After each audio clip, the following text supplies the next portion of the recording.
아내와 저는 결혼 6년 차였습니다. 그동안 큰 싸움 없이 지냈고 적어도 겉으로 보기엔 서로를 꽤 존중하는 부부였어요. 주말마다 함께 장을 보러 가고 집안일은 분담했고 기념일은 꼭 챙기진 않더라도 둘 중 하나가 기억하면 소소하게 챙겨주곤 했습니다. 하지만 어느 날부터인가 아내가 조금씩 달라지기 시작했어요. 말수는 줄고 식사할 때도 휴대폰을 자주 확인했어요. 제가 농담을 던져도 예전처럼 웃질 않았습니다. 처음엔 업무가 많아져서 그런가 했죠. 아내는 프리랜서로 일하고 있었고 최근에 꽤 큰 프로젝트를 맡았거든요. 그날도 똑같은 평일 아침이었어요. 저는 출근 준비로 분주했고 아내는 거실에 앉아 휴대폰을 보며 커피를 마시고 있었어요. 그런데 문득 제가 뭔가 놓고 나왔다는 생각이 들더라고요. 그래서 출근하던 길 차를 다시 돌려서 집으로 향했고 엘리베이터를 타고 집으로 올라왔죠. 그때가 시작이었어요. 집에 도착해서 현관문을 열었을 때 거실엔 아무도 없었어요. 텔레비전도 꺼져 있었고 조용했죠. 처음엔 아내가 외출했나 싶었는데 현관 쪽에 놓인 그녀의 로퍼가 그대로였어요.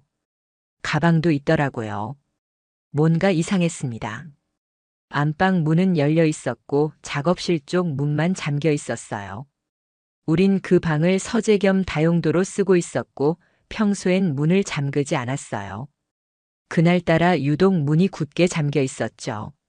저는 문을 가볍게 두드렸습니다. 여보 불렀지만 아무 대답이 없었어요. 노크 소리에 놀라 나올 줄 알았는데 기척도 없었죠.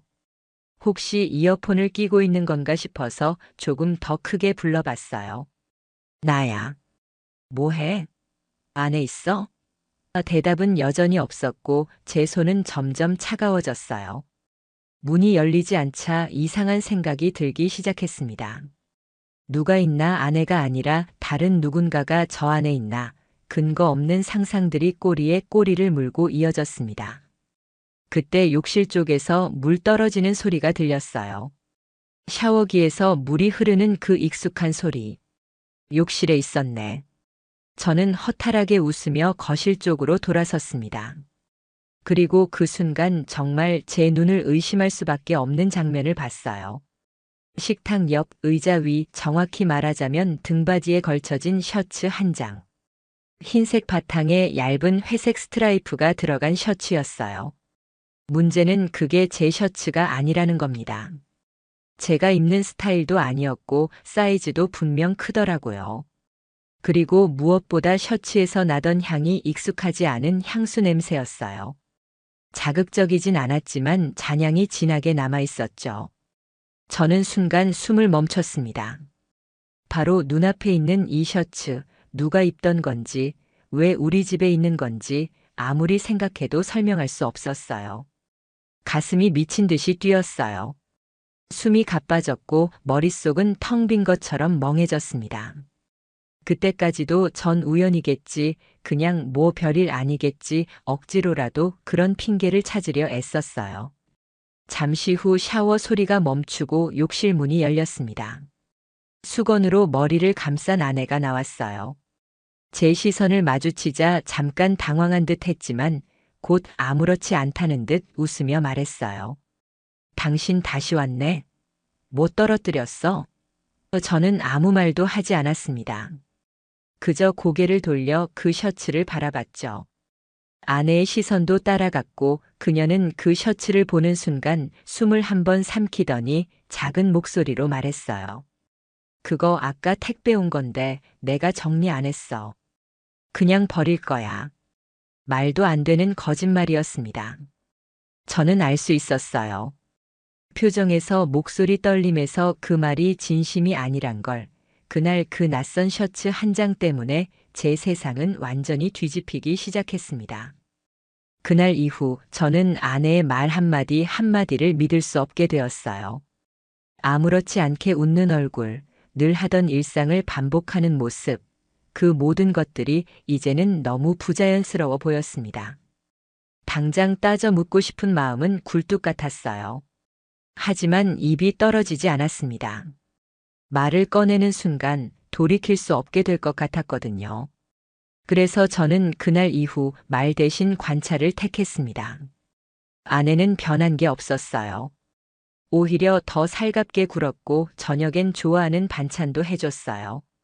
전엔 잘 안 하던 애정 표현도 자주 하더군요. 그 모든 게 저를 더 혼란스럽게 만들었습니다. 내가 너무 민감한 걸까? 진짜 택배였을 수도 있잖아. 수십 번 혼잣말을 했어요. 하지만 이상한 일은 계속됐습니다. 아내는 어느 날부터 집에 향초를 피우기 시작했어요. 딱히 향에 관심 없던 사람이었는데 거실, 안방, 심지어 화장실까지 온 집안이 은은한 냄새로 가득했죠. 그 향이 그 셔츠에서 나던 잔향과 너무도 닮아 있었어요. 그제야 저는 그게 단순한 취향의 변화가 아니라는 걸 알게 되었어요. 일요일 아침이었습니다. 아내는 아침 일찍부터 외출 준비를 하더군요. 원래는 주말마다 집에서 쉬었는데 그날따라 화장을 진하게 하고 나가려 하길래 어디 가냐고 물었더니 친구랑 브런치를 하기로 했다고 했어요. 그 말도 믿지 않았습니다.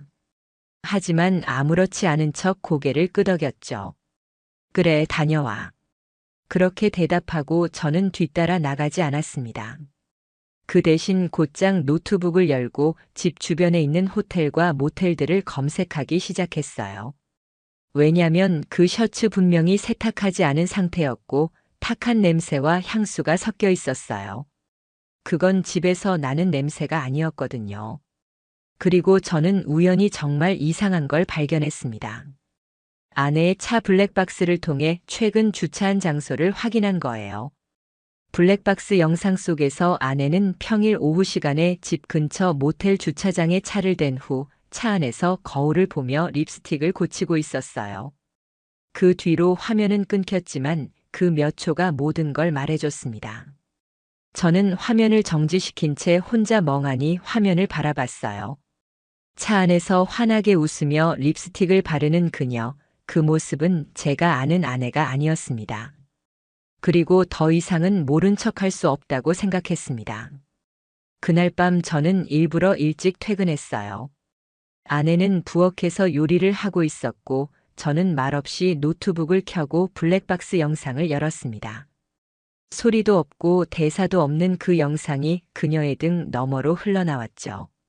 처음엔 무시하는 듯 보였어요. 그런데 그녀의 손이 칼질을 멈추더니 몸이 조금씩 굳어가는 게 느껴졌습니다. 그 순간에도 저는 아무 말도 하지 않았어요. 그리고 그녀도 묻지 않았습니다. 우린 밥을 먹고 그날 밤도 아무 일 없는 부부처럼 침대에 누웠습니다. 하지만 그날부터 저는 달라졌어요.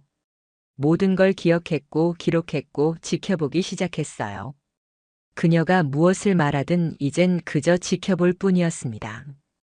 그리고 어느 날 또 다른 흔적을 마주하게 되었어요. 욕실 세탁 바구니 안에 남자 양말 한 짝이 들어있더군요. 제 것이 아니었어요. 사이즈도 다르고 로고도 낯설었습니다. 이쯤 되면 우연이라 말할 수도 없었어요. 아내는 그 양말을 보곤 말도 안 되는 핑계를 대더군요. 어제 배송받은 샘플이야. 내가 일할 때 쓸 거. 하지만 그건 누가 봐도 세탁한 지 얼마 안 된 직접 신었던 흔적이 남은 양말이었습니다. 그제야 확신했어요. 그녀는 이 집에서 누군가를 맞이한 적이 있다는 걸, 그리고 저는 그걸 알고도 아무 말 없이 기다리고 있다는 걸요. 그날 이후 저는 아내에게 따지지 않았습니다. 모든 걸 아는 척도 하지 않았고 평소처럼 행동하려 애썼습니다. 하지만 속은 끓어오르고 있었죠. 저는 매일 거짓말을 듣는 삶에 익숙해져야 했고 그 거짓말을 들으며 고개를 끄덕여야 했습니다. 아내는 점점 더 대담해졌습니다.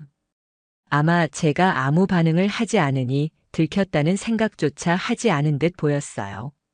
아내는 자주 외출했어요. 프리랜서 일이 많아졌다며 회의가 있다, 촬영이 있다, 클라이언트를 만난다. 매번 다른 핑계를 대며 집을 나섰죠. 저는 그녀의 외출 시간과 복장을 기록했습니다. 어느 날은 진한 레드 립스틱을 바르고 하이힐에 코트까지 입고 나갔어요. 카페 미팅을 간다면서요. 그런데 몇 시간 뒤 아내가 올린 SNS에는 커피 사진만 하나 있었고 위치는 집에서 한참 떨어진 외곽 지역이었어요. 커피잔은 2개였고 그 앞에 놓인 남자 팔이 프레임에 걸쳐 있었어요. 그 사진 하나로 그녀의 세계엔 제가 없다는 걸 절감했습니다. 그날 밤 저는 조용히 방을 나섰어요. 거실에 있는 택배 상자들을 뒤졌고 그중 하나에서 낯익은 브랜드의 쇼핑백을 발견했습니다. 남성 의류 브랜드였고 안에는 포장도 뜯지 않은 니트가 하나 있었어요. 영수증에는 아내 이름이 적혀 있었고 결제는 지난주 주말이더군요. 그 옷이 누구를 위한 것이었는지는 더 생각하지 않아도 알 수 있었습니다. 그리고 저는 그 옷을 아무렇지 않게 다시 상자에 넣어뒀습니다. 그때부터 저는 감정을 내보이지 않기로 했어요. 어설픈 분노는 그녀에게 경계심만 키워줄 뿐이니까요. 이후 몇 주간 저는 조용히 자료를 모았습니다. 차 블랙박스는 여전히 모든 걸 기록하고 있었어요. 거의 매주 일정한 시간에 같은 지역으로 가는 기록이 있었어요. 한 모텔 근처였고 주차장에 잠깐 머물렀다가 사라지는 영상들이 반복됐습니다. 처음엔 혼자 보기조차 버거웠지만 이젠 그런 감정조차 무뎌졌어요. 마치 남의 이야기를 들려주는 기분이었습니다. 감정은 점점 사라졌고 그 자리에 남은 건 차가운 계획뿐이었죠. 그리고 어느 날 결정적인 장면이 제 앞에 나타났습니다. 퇴근길이었어요. 그날따라 회사 일도 많고 머리도 아팠습니다. 집에 가면 조용히 씻고 자야겠다 그렇게 생각하며 집 근처까지 왔는데 익숙한 뒷모습 하나가 눈에 들어왔어요. 그녀였어요. 아내였습니다. 하지만 그녀 혼자가 아니었어요. 남자와 함께 동네 구석진 골목길을 걸어가고 있었어요. 두 사람은 마치 연인처럼 어깨를 기댄 채 걷고 있었고 아내는 웃고 있었습니다. 제가 알던 그 미소였습니다. 하지만 그 미소의 대상은 제가 아니었죠. 저는 그 장면을 멀찍이서 바라봤어요. 소리도 들리지 않고 숨도 쉬기 힘들었지만 저는 카메라를 꺼내 그 순간을 그대로 담았습니다. 그 남자 어깨가 넓고 제 또래보다 조금 젊어 보였어요. 겉으로 보기엔 흔한 셔츠 차림이었지만 표정이 자신감으로 가득 차 있었어요. 그 눈빛은 마치 이 관계에 죄책감 하나 없다는 듯 뻔뻔했습니다. 그 순간 저는 결심했어요. 이제 끝내야겠다고. 하지만 소리치거나 싸우진 않을 거라고. 이건 내가 다 보고 있었고 그걸 증명할 준비가 되어 있다는 걸 천천히 알려줄 차례라고요. 그날 밤 저는 말없이 평소처럼 집에 들어갔습니다. 아내는 이미 도착해 있었고 샤워를 막 마쳤는지 젖은 머리를 말리고 있었어요. 거실 테이블 위엔 따뜻한 차 한 잔이 놓여 있었고요. 아내는 웃으며 말했어요. 오늘 좀 늦었네. 많이 피곤하지? 저는 대답 대신 그녀의 휴대폰 쪽으로 시선을 보냈습니다. 그리고 조용히 말했어요. 오늘 골목길 바람 많이 불던데 외투 안 추웠어? 아내는 말없이 저를 바라봤어요. 얼굴은 여전히 웃고 있었지만 그 웃음 뒤엔 분명히 무너지는 무언가가 있었습니다. 아내는 그날 밤 제 말 한마디에 표정이 딱 멈췄습니다. 오늘 골목길 바람 많이 불던데 그 말은 평범했지만 그녀는 들었죠. 제가 뭘 알고 있는지 직감했던 겁니다. 하지만 아내는 여전히 모른 척했습니다. 무슨 말이야? 난 그런데 안 갔는데 그 말엔 떨림이 있었고 입꼬리도 어색하게 굳어 있었어요. 그 순간 저는 더 이상 확인이 필요 없었습니다. 이미 모든 조각은 제 안에 모여 있었고 이제는 퍼즐을 맞출 때가 된 거였죠. 그날 이후 저는 사진, 영상, 문자, 녹음 모든 걸 하나하나 모으기 시작했습니다. 법적으로 쓸 수 있는 자료로 정리했고 불필요한 감정은 싹 다 버렸어요. 증거는 감정이 아니라 논리와 순서로 설득해야 하니까요. 블랙박스 영상을 날짜별로 분류하고 아내가 외출한 시간대의 사진과 SNS 기록을 대조했어요. 그 남자의 팔이 프레임에 걸친 사진 호텔 앞에서 찍은 배경, 우연이 아니었습니다. 위치 기록까지 맞춰보니 늘 같은 지역이었고 심지어 체크인 시간이 일정했어요. 주말 오전 11시 그리고 오후 2시 무렵 체크아웃. 마치 루틴처럼 정해진 일정이더군요. 저는 변호사를 조용히 찾았습니다. 법률상 불리하지 않게 필요한 절차와 증거 목록을 정리했고 혹시 모를 반격을 막기 위해 공동명의로 되어 있는 재산 목록도 확인했어요. 이건 싸움이 아니었고 정리였습니다. 가끔 잠들기 전 그녀의 얼굴을 보며 이 사람이 정말 나와 웃으며 결혼 서약을 했던 사람인가 그 질문을 되뇌곤 했습니다. 하지만 그 감정조차 점점 사라졌어요. 안쓰럽다거나 슬프다는 감정도 아니었어요. 그냥 이건 내가 겪는 일이고 이젠 끝내야 할 일이다 그 생각뿐이었습니다. 그 즈음 아내는 점점 예민해졌습니다. 작은 일에도 화를 내고 자주 짜증을 냈어요. 그녀가 예민해진 건 분명 뭔가 촉이 왔기 때문이었겠죠. 예전 같았으면 왜 그래? 무슨 일 있어? 이렇게 물었을 텐데 이제는 그저 그래 하고 넘겼어요.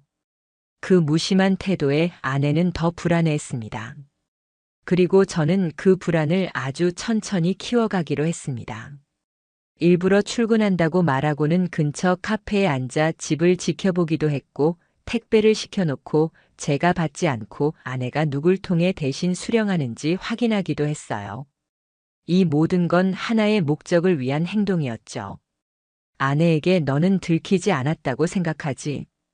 그 메시지를 직접 말하지 않고 전하는 방식이었습니다. 어느 날 제가 퇴근해 현관문을 여는 순간 아내는 소파에 앉아 울고 있었습니다.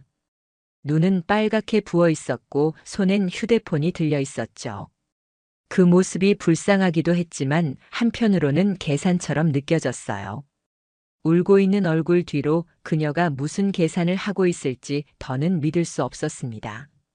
아내는 떨리는 목소리로 물었어요. 당신 무슨 말이라도 해줘.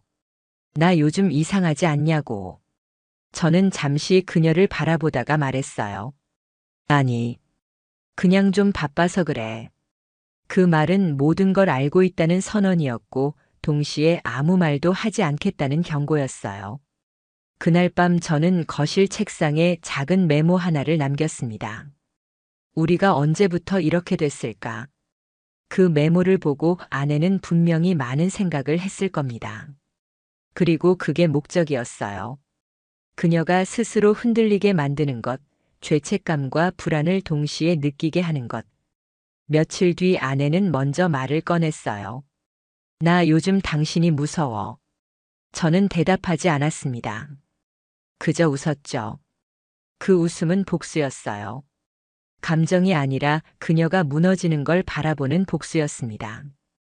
그리고 저는 마지막 준비를 시작했습니다. 변호사와 다시 한번 정리했고 모든 자료를 USB에 담아 2군데에 나눠 보관했습니다. 그녀가 어떤 반응을 하든 모든 게 기록되게 할 거였고 그 기록은 제게 방패이자 칼이 될 거였죠. 아내는 거의 잠을 못 자고 있었습니다. 밤마다 뒤척였고 한숨이 부쩍 늘었습니다. 그런 그녀를 보며 예전에 저는 걱정했겠지만 이젠 그 감정조차 남아있지 않았습니다. 불안해하는 이유를 그녀는 알고 있었겠죠.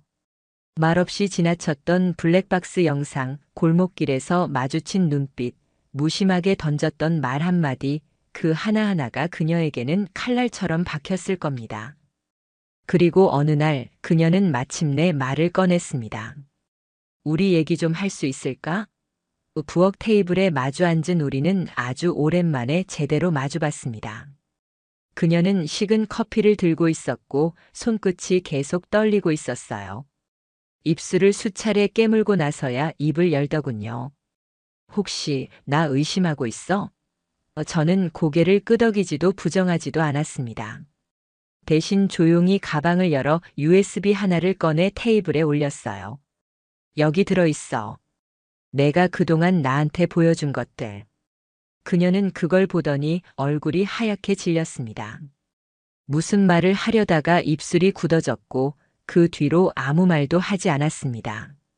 저는 담담하게 말했어요. 나는 너한테 다시 기회를 줄 생각이 없어. 이건 분노도 아니고 질투도 아니야. 그냥 선택이야. 그녀는 손으로 얼굴을 가렸습니다. 어깨가 떨렸고 입에서는 미안해라는 말이 겨우 나왔습니다. 하지만 저는 듣고 싶지 않았어요. 그 말은 너무 늦었고 너무 가벼웠습니다. 내일 너 혼자 집 정리해. 난 오늘 나갈 거니까. 이 집 명의에서 내 이름은 뺐고 이혼 서류는 정리돼 있어. 그녀는 충격의 말을 잇지 못했어요. 정신없이 뭔가 해명하려 했지만 저는 이미 뒷걸음치고 있었습니다. 그녀의 목소리는 제게 더 이상 닿지 않았어요. 현관문 앞에 서서 저는 마지막으로 집안을 돌아봤습니다. 우리의 사진들이 걸려 있었고 웃고 있는 두 사람의 얼굴이 보였죠. 그 웃음 속엔 배신이 있었고 저는 그걸 이제 더는 참을 이유가 없었습니다. 그날 밤 저는 부모님 댁으로 갔습니다. 이상하게도 가슴이 너무나 편안했습니다. 6년 동안 쌓아온 것들이 무너지는 건 한순간이었지만 그 무너짐 뒤에 저는 다시 살아갈 수 있는 바닥을 밟았다는 생각이 들었어요. 그 이후 아내는 몇 번 문자를 보냈습니다. 처음엔 울고 다음엔 빌고 나중엔 화도 냈어요. 하지만 저는 하나도 답하지 않았습니다. 대답은 이미 행동으로 끝냈다고 생각했거든요. 그녀는 결국 혼자 남았습니다. 혼자라는 사실이 두려웠겠지만 그건 제가 두려워할 일이 아니었어요. 저는 다시 새로운 곳에서 조용한 삶을 시작했습니다. 혼자 마트에 가고 혼자 밥을 차리고 혼자 아침 햇살을 마주하며 예전엔 몰랐던 평온을 느끼기 시작했어요. 그리고 언젠가 다시 누군가를 만나게 될지도 모르지만 한 가지는 확실했어요. 다음엔 절대 자신을 속이는 사람과는 살지 않을 겁니다. 사랑은 무너졌지만 저는 그 무너짐 위에 정직함 하나만은 지켜냈으니까요.